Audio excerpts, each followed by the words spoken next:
Hello, I am Ian Solomon, Dean of the Frank Batten School of Leadership and Public Policy at the University of Virginia. Thank you for tuning into our podcast, Grounds to Listen, a podcast where we have conversations with leaders, scholars, change makers, filmmakers about their experience crossing boundaries and bridging divides. It is a real honor today to be joined by an old friend and someone I admire so much for his intelligence, compassion, creativity, wisdom, not to mention his astounding filmmaking. Nicholas Ma, director of a feature film, Mabel, about a girl whose best friend is a plant, currently in the film festival circuit, producer of the award-winning documentary, Won't You Be My Neighbor, about Fred Rogers, and producer of another upcoming documentary about America's religious and sometimes political divides called Leap of Faith. These are just three of your many films, Nicholas, and short films over the past 10 years, and it really is a pleasure to be with you today. I'm so glad to be here. When we first met, I think we were both working on Capitol Hill. You were a staffer for Senator John Kerry on the Senate Foreign Relations Committee, looking at global economic policy. You also worked for Senator Kennedy, I believe. But at some point, you decided to go back to school for film and television at NYU. Tell us a little bit about that decision. Yeah, it's interesting. I think depending on where you meet me, that decision either seems incredibly strange or completely obvious. And I sort of enjoy that. I grew up loving theater and film all the way through college. And then Were you as a performer? as a performer, as a director, it was far and away. I mean, there are all these childhood videos of me putting on interminable productions for my family, and I was very interested in sort of the lighting and stagecraft of it as well as the acting of it. I was really I don't want to say a triple threat, but certainly a threat. So I I from that perspective, it's not so surprising. But I think I got cold feet at the end of college and thought I need to be able to see the effect of what I'm doing every day, And so I went and worked in business for a while and worked in politics, as you mentioned. And I think at some point there was a moment where I thought, you know what? One has to have the courage of one's convictions. And if you believe that change can happen through art, through storytelling, then you have to demonstrate that belief in your actions. Mm-hmm. And I said, okay, I'm going to go back into film. And maybe I'll fail, but at least I'll fail at least moderately nobly, and give it a try. I remember watching Mr. Rogers on TV back when we had 13 channels and frankly half of them didn't actually have anything on them.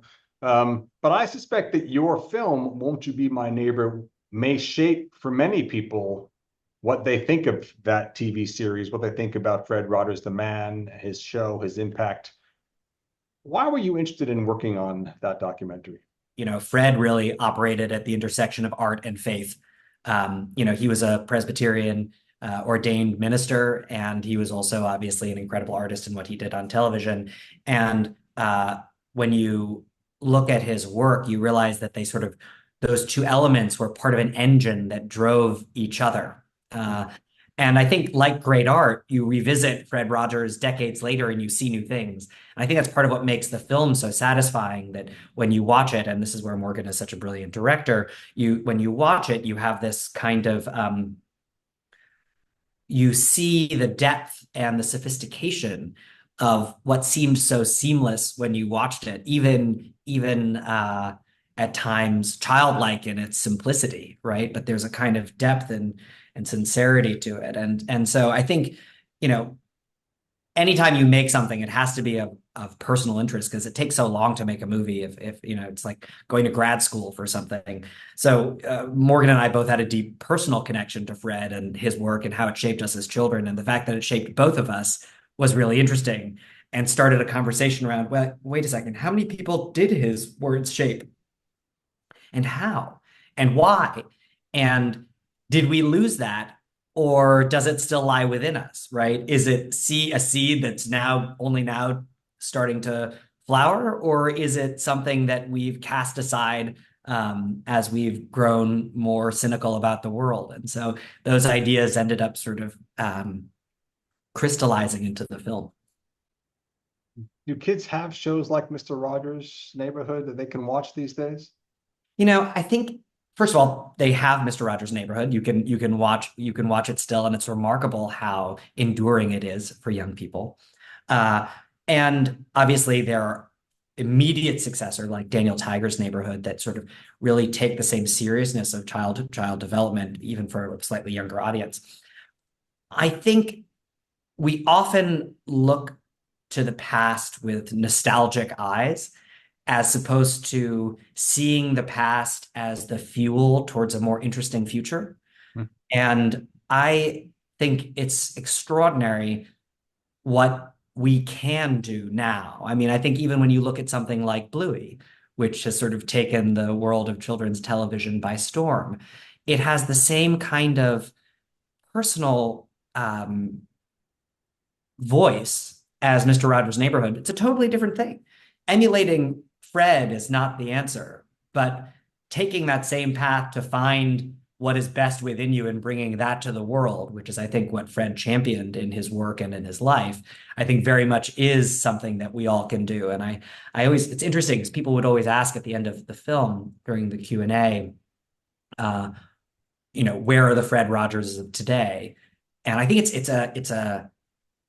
an interesting question, but I think it lets us off the hook a little too easily because Fred looked around and didn't see a lot of great stuff in children's television and decided to make Mr. Rogers' Neighborhood. I sort of asked myself, okay, well, in the communities that I exist in, what are the things that aren't being made or aren't being done that I can do? And why am I not doing them? What stands in my way? Why do I keep looking for others? Why don't I, Fred often said, look for the helpers to young people, to remind them that they're helpers. I think it's also a gentle encouragement to be the helpers when Right. we look around and see those situations and to say, no, not only are there always helpers, it's because we can always be the helpers. And I think it's,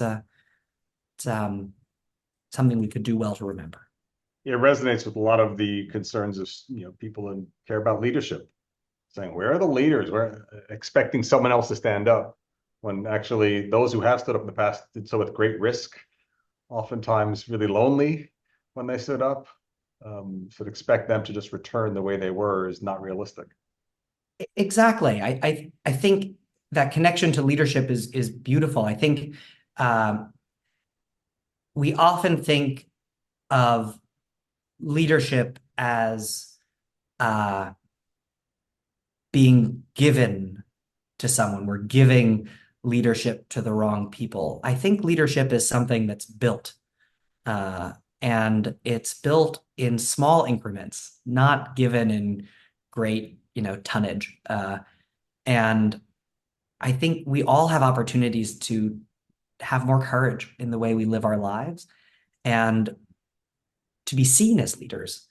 And I think that's a really beautiful opportunity that we often sort of miss.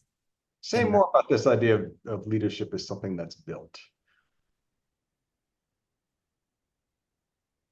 I think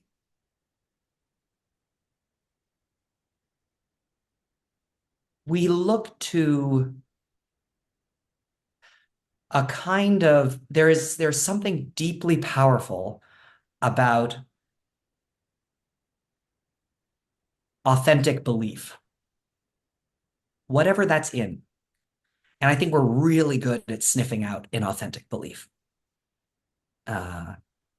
And I think we've gotten into this habit of thinking that inauthentic belief is the way to build your cadre of followers, or however one wants to put it in social media terms or in political terms. But I think then you're actually being led, not leading.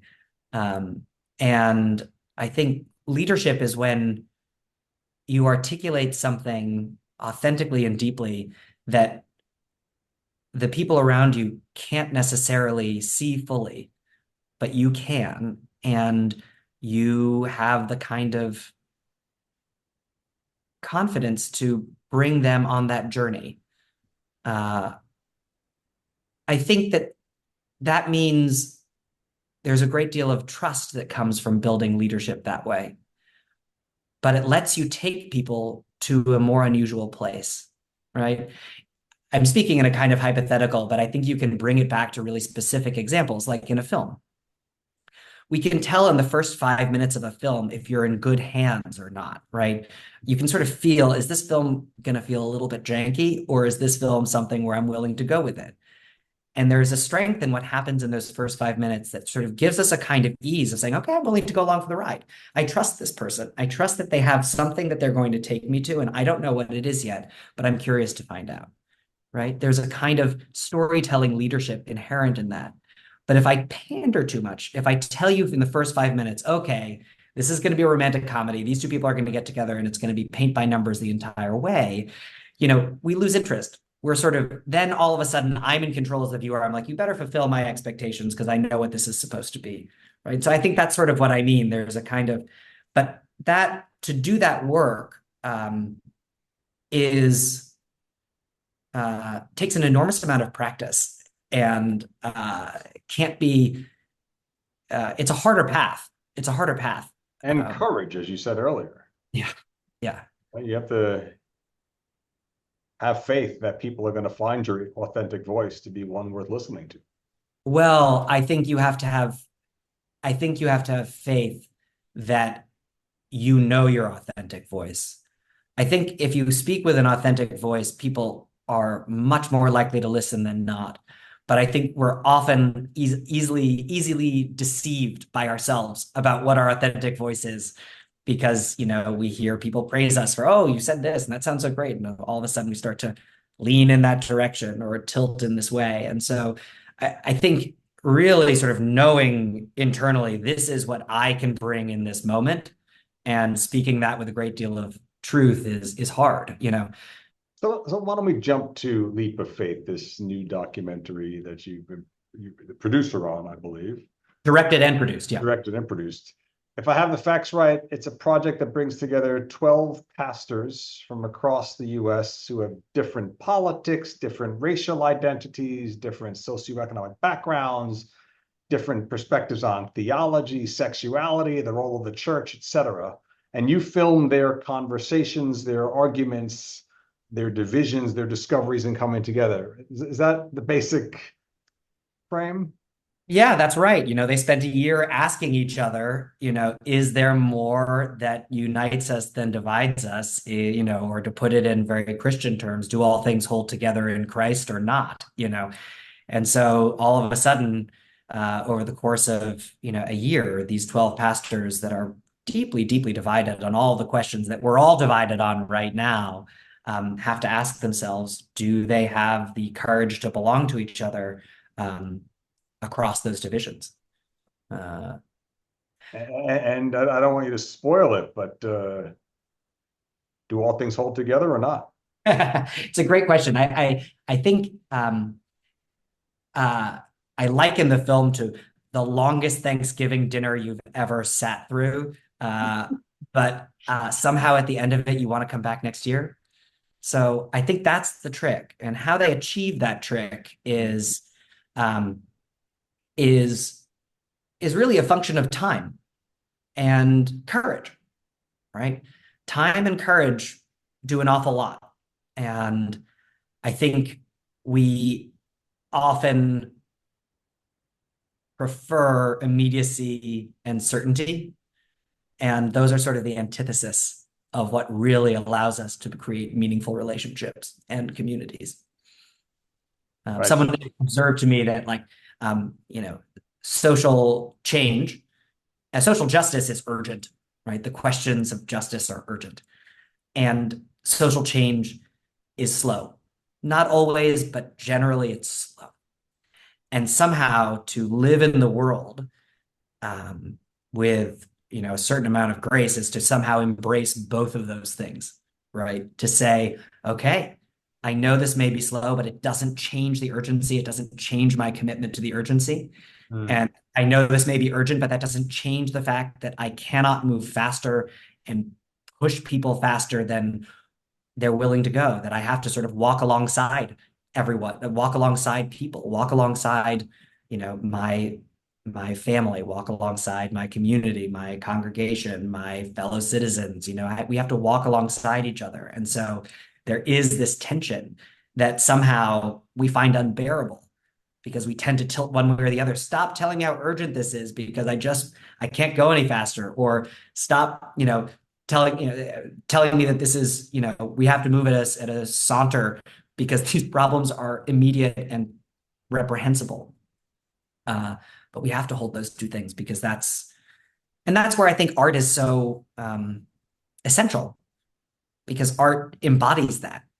Art somehow endures, right? If we think about 1,000 years ago, 2,000 years ago, 3,000 years ago, art is what has endured.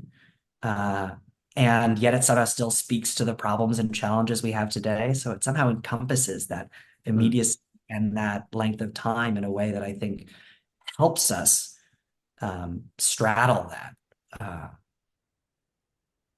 Going back to the relationship between the pastors, right? Yeah. So if I hear what you're saying, there's not a quick punchline or answer. It's a relationship. It's a dialogue. It's a process. And Yeah. you were bearing witness to their engagement in that process, them learning to trust each other, them perhaps deciding not to trust each other, right? So you're witnessing something unfolding, perhaps not knowing where it was going to end up. And it sounds like it may not have ended up in a place you can find on a map, because Yeah, I think that's exactly right. I mean, I thought in the middle of it, the whole thing was going to collapse. And it didn't. Spoiler alert, it did not collapse. And I think we're so wedded to our positions, right? That we assume that we can only love people who share our positions. And I think that makes the world a really small place. And it makes our hearts really small places too. I think there's something really beautiful about being loved across difference, which is very different but then being loved by someone who's the same as you. And I think that is a huge part of the discovery in this group of pastors, right? What that love is capable of is really extraordinary, right? Sexuality comes up in this group of 12 repeatedly. And it's not surprising because it's the most divisive issue in the Christian church. It's where the Methodists have split. It's where the Christian Reformed Church is splitting. It's the questions being posed to the Southern Baptist Convention. It is somehow, the issue across which Christians are finding it hard to live together. And someone posed this beautiful question in the course of the documentary, speaking to a pastor on the opposite side of this issue of sexuality and gender expression, and said, I think we're asking the wrong question. She said, the Spirit is saying one thing to you, and the Spirit is saying something else to me, but it's the same Spirit. So what does it mean that they're saying that we're both hearing different things? What is it trying to do in that moment?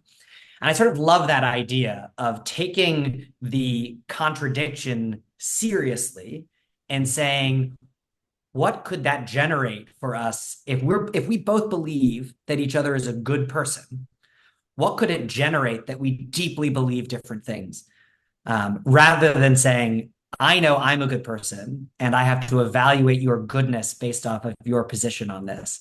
I think that's a really hard thing to do. And watching these pastors do that on an issue which is so incredibly divisive and not change positions, but change posture towards each other is sort of a strangely hypnotic, riveting thing to watch, because we don't see it.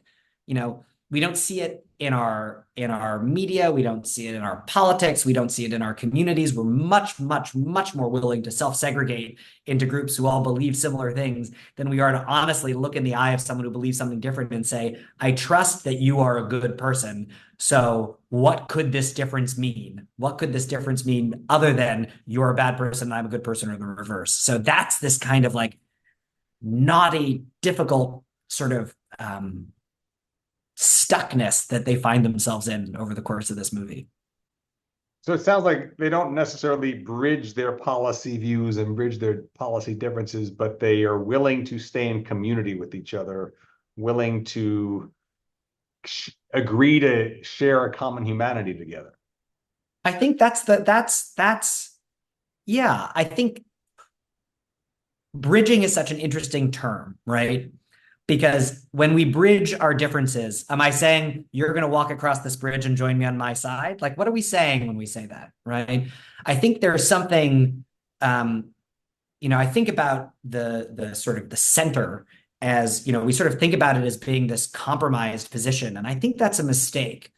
I think that really the center is built from relationships across it, right? That's if something that I learned from, my time in politics. It's not when people create something bipartisan that they're collapsing into this mushy middle. It's that they're building this relationship across this chasm and starting to create ground that didn't exist before, right? And, some of the politicians that I admire most, I mean, I think for all, I think, when I think about what Teddy Kennedy did in terms of focusing on bipartisanship, it's kind of remarkable for someone as liberal as he was, avowedly liberal, to continually find these bipartisan areas of collaboration is really remarkable. I think about that all the time and sort of remind myself that it's not that he occupied the center, it's that he built a center by creating this ground across the center, creating these kind of, it's almost like if you put a bunch of nails on a board and you put rubber bands across all of them, all of a sudden there's a weight that can be held by that, and it's not that the nails have come all and moved to the center. It's just that you've built that kind of connective tissue such that this place is stronger than anything else. But if you only connect the nails on one side and the nails on the other, you drop a ball bearing and it falls straight through. So are there lessons that the film offers to people who watch it about the types of relationships, about the types of conversations, about the way to approach people who may have radically different views and hear a very different message from their God or their source of wisdom and truth in the world? yeah, I mean, sure. I think, look, within a Christian context, the film is a reminder that um, love of God and love of neighbor are the highest commandments given to us, and a reminder that uh, everything we do needs to be interpreted through that lens. But this isn't just a Christian movie for Christian audiences. I think it's a reminder that to struggle to belong to each other is hard, but the results are more beautiful and more nourishing than we often imagine at the outset. We think that pain could never be worth it, but it is. And it's that reminder that we all have those leaps in our own lives, whether it's with you know, a neighbor who refuses to trim their hedge, or whether it's with a grandchild who has come back from college and relentlessly speaks about social justice, or whether it's with a sibling that you haven't spoken with in 20 years, those leaps where we desperately want to love the person, but we don't know how. And it's a reminder that while that work may be painful, there is something on the other side that is really beautiful and worth it. And I think right now we've lost that faith that there's something on the other side. And I mean, in this case, faith with all lowercase letters, nothing to do with religion. We've lost the faith that there's something on the other side of difficult relationships. And we've sort of packed it in and gone home and said, I just can't do it. I can't do it anymore. It's too hard. And I think the film is a reminder that it is really hard, but it's worth it. So we're recording this conversation just a few days after the assassination attempt on presidential candidate or presumptive presidential candidate Donald Trump. A moment of real division. Yeah. A sense that it may be too painful to cross our divide as a country. What does Leap of Faith tell us about American politics and a pathway forward?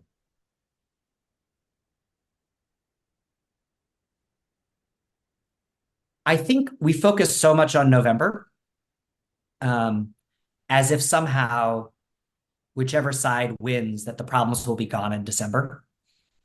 And they're not, you know. There is a political contest that's happening in November, but there are much bigger questions that we're confronting in December. Mhm. And this film is about December.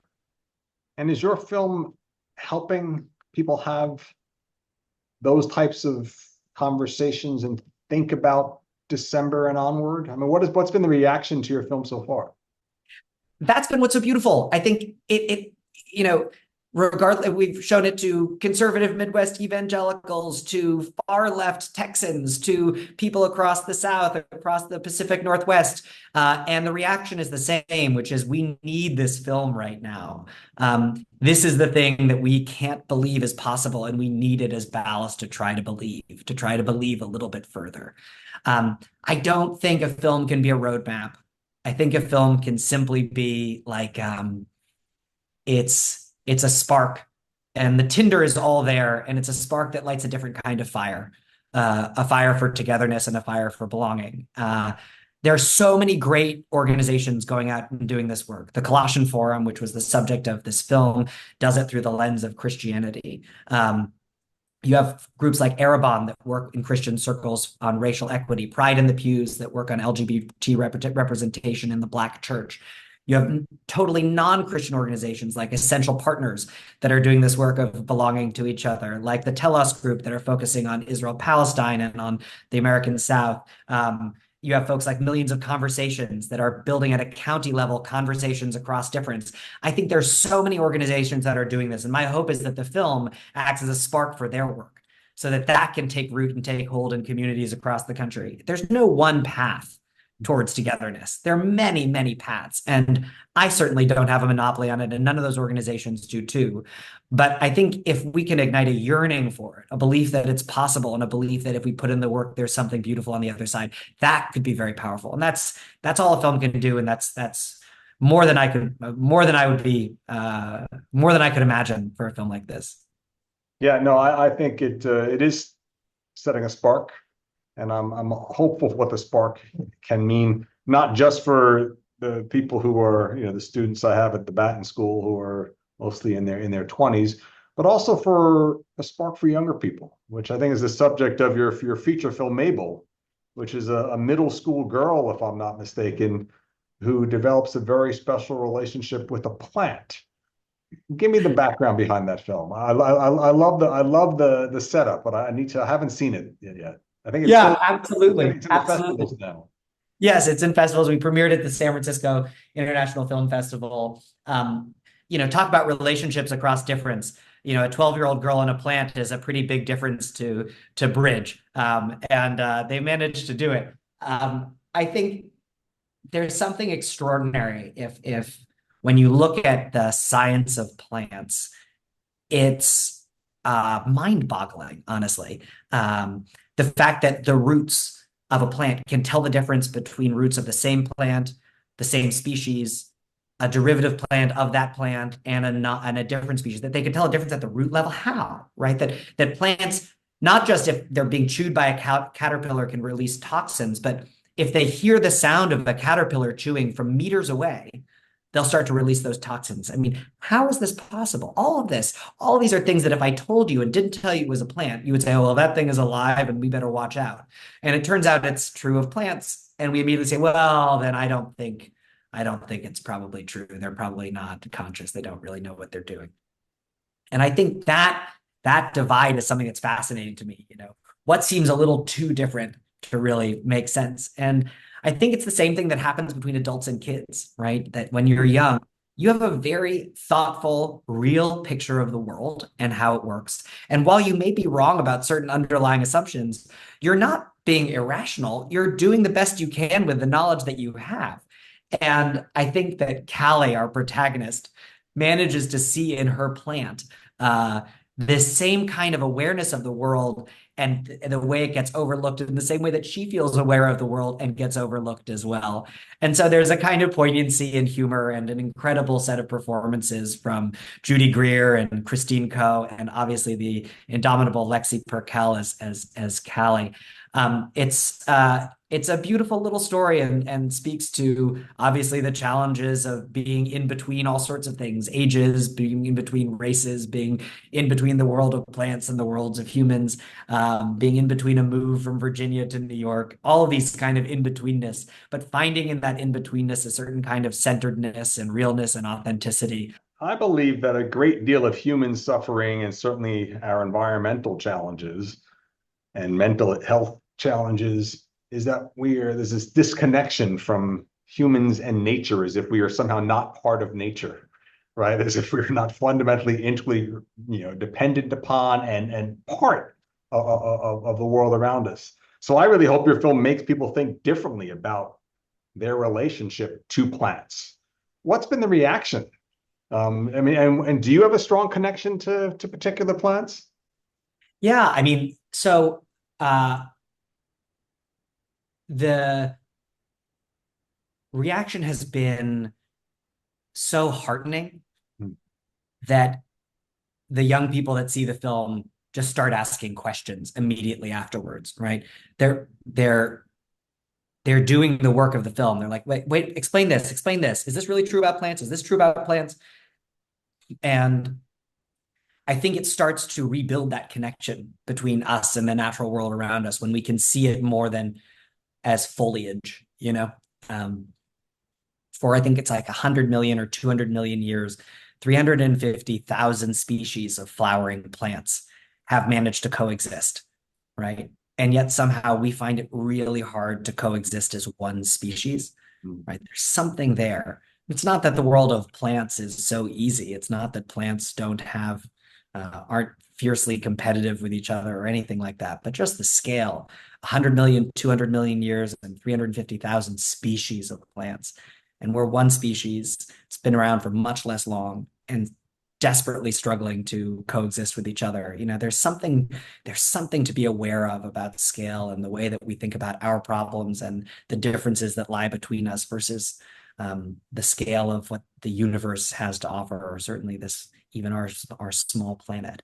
Um, and I think that to me uh, is the sort of core of what the movie can offer, this kind of moment to sort of step back and realize that. And in terms of plants, the focus of this movie is a small plant called a Mimosa pudica, also known as the sensitive plant. And it's this beautiful plant where if you stroke down the center of it, the leaves in real time close up like this. And it's almost this little gesture of the natural world to remind us that, yeah, we can move in human time too. We can give you a little heads up that there's a lot more going on than you might realize. And it's that little key into understanding, wow, I mean, there's so much that happens at a scale that's unbeknownst to us. But that little moment, it's sort of like a breadcrumb into imagining what the world of a plant could be like. And so I love these mimosas. And, on set, because they close up like this, they close up in real time, but they do not open in real time. They take about 30, 40 minutes to open. So you can imagine we had to have many, many Mabels on set in order to make sure we could do multiple takes without having to wait 30, 40 minutes for the plant to open back up. So we had a number of them to disperse at the end, and they're a joy. They're sort of a gentle reminder of the fact that the natural world has a lot of surprises and beauty for us. And if we only take notice a little bit, maybe we can share some of that. Any advice you'd give to students of leadership and public policy, who either care about these divides you grapple with in Leap of Faith, who care about the beauty of uncertainty that perhaps you tease us with in Mabel, Hmm. or just want to learn to build more effective neighborhoods, and a more perfect union? What is Yeah, that? I mean, I think it's always about straddling these contradictions, right? Never losing sight of the horizon and still blocking and tackling every day. You know, it's the same thing when you make a movie. What is this movie always about? How do you know what that is in your heart? And yet every day you have to decide, can I do one more take here or do we need to move on? You can't lose sight of both of those things. And it's very easy to think that as a leader, you can be one or the other. You can be just the visionary, or you can say, no, what makes me a great leader is I get it done every day. And you need both. And you need both. It doesn't need to all reside within you or within your head. It has to reside within you and your team and your world that you build. But if you can't play in both of those worlds, I think that's not leading. It's that same idea of social justice and social change. It's all the great leaders that I can think of and that I've had the great privilege to get to know have been able to cast a vision for a horizon that we can't yet see, and yet nevertheless be tireless on the day to day, saying, okay, what needs to be done today? Did I get it done? Okay, what's left over, I'll do tomorrow. Well, thank you, Nicholas, for the work you do, which I think really does a great service to our politics, to our culture, to our humanity. Um, any final words before I stop the recording? No, just a huge thank you to you, Ian. I'm so glad that you're doing this. I think I feel so flattered to be included and so admiring of you and the many paths that you've taken. I think it's just a reminder that leadership isn't linear, and you sort of embody that in the world that the way you've charted a path through the world. And I think it's beautiful and admirable, and I certainly have great respect for it. Well, I appreciate it. Thank you for being here. Absolutely.